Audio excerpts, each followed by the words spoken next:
So today I want to talk about medical fat phobia, whether it really exists and what degree it actually affects people, and all those things that are involved in people literally handing cards to their doctor saying, "Don't weigh me," unless it's absolutely necessary. First, I'd like to say thank you for tuning in. Please do share this video, share all my videos. Make sure you're subscribed. Check out the links in the pinned comment below, description box below, or the bio up above for links to our new book, Beyond Willpower, The Hunger Management Method. It is the tools we use to help our clients and I use to help myself that we've developed to control my binge eating and stay at a healthy weight while being completely satiated and satisfied with appropriate fitness level activities, getting proper sleep, hydration, those sorts of things. So please do check that out. Now, I'd like to show you this young lady's video. I want to say, please do not go give this woman any problems or anything like that, but here's her video. So I go to see my new doctor. She agrees that we will not discuss weight until we have addressed some of my other concerns. Immediately, she sends me with a referral to have a pulmonary function test because we're concerned that my lungs are not functioning properly. Thankfully, everything comes back to be I'm just a normal asthmatic who's an adult, and my function is fine. I just need to work on slowly upping my exercise. Next, I'm tired all the time. So she decides that, okay, we need to address this as well. So she sends me for a sleep study. Boom, I have sleep apnea. As it turns out, I'm also diabetic. But none of these things were addressed with my previous doctor. Now I'm 30 pounds down and doing awesome. So I'd like to start off by saying, before anything else, because I don't want to get sued into oblivion, listen to your doctor, make sure you follow doctor's orders. With that said, our healthcare system in America is absolutely atrocious. Just for those of you that don't know, I was a healthcare executive for about a dozen years. I focused on nutrition and had anything from hospitals, skilled nursings, assisted livings, even a few jails, independent livings up and down the Eastern United States under my region. So I have a little bit of experience in the healthcare industry. I even sat on a few committees to write outbreak plans and disaster plans for entire counties in America. So I have some experience in this area. And one of the reasons why I left the healthcare industry is that it is completely horrible. It is profit driven only. They only want to treat. They very rarely try to prevent illness.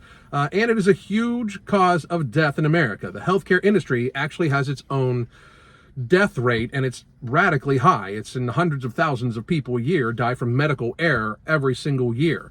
Now, a lot of this is what I think is mistaken as medical fat phobia, in that people don't get treated right or whatever, when in fact, fat people just engage the healthcare system more often than thinner people as a statistical reality. The problem is lying in that many times, weight is the actual issue. If you would lose weight, it would cure a lot of issues. Now, I'm going to point out from this young lady's video, and I don't want anybody to give her a hard time, but I'm going to point out to this young lady's video is that she went to a new doctor and they agreed not to talk about weight right off the bat. So that tells me that either her old doctor or her old doctors talked to her about her weight many times, and she felt she was being brushed off. And I feel bad for her, but very clearly, you're fat, you should lose weight, right? Now, she goes on to list that she has issues with asthma. If you are asthmatic and fat, unfatten yourself. It makes it much worse. This is just reality. If you have a hard time breathing, maybe you shouldn't have as much body to have to supply oxygen to. It just makes common fucking sense, right? Also, she has sleep apnea. The average person with sleep apnea has a 17-inch around neck and up. Just whether it's muscle or it's fat, the average is 17 inches around and up. And of course, you have obstructive sleep apnea. You're fat as fuck. And then it turns out she's type 2 diabetic, and she tries to allude to the fact that all of her doctors missed this. Well, frankly, you could have just become diabetic. You could have just started having sleep apnea, and your asthma, it's just common sense that you should have lost weight. We are at a stage where we have a very inept healthcare system. It's a very poor healthcare system, extremely money-driven, like I said, extremely pharmaceutically driven, as I've said before. She seems like she got a good doctor this time.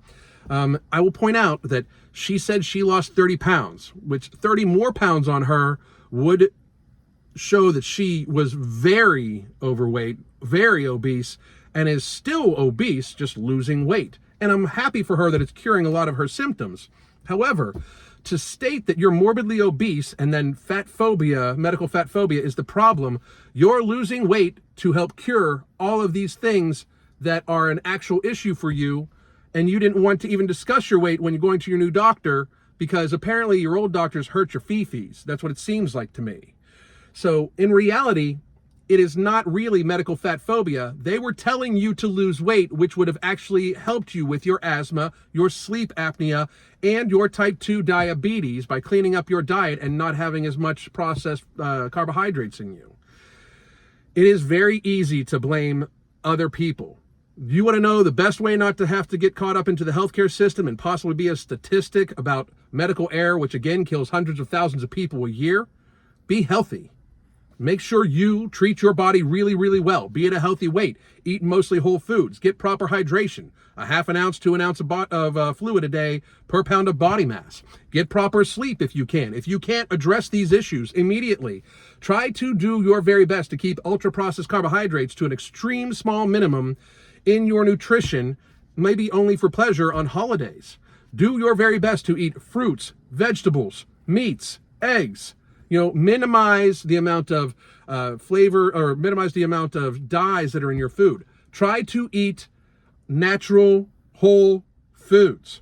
Try to get plenty of exercise. Try to keep a good muscle mass to you because that actually helps with your metabolism and it helps with hormone production. Make sure you're getting a balanced diet. All these things are things likely told to this woman before she found the doctor that just worded it in a way that made her feel good about herself.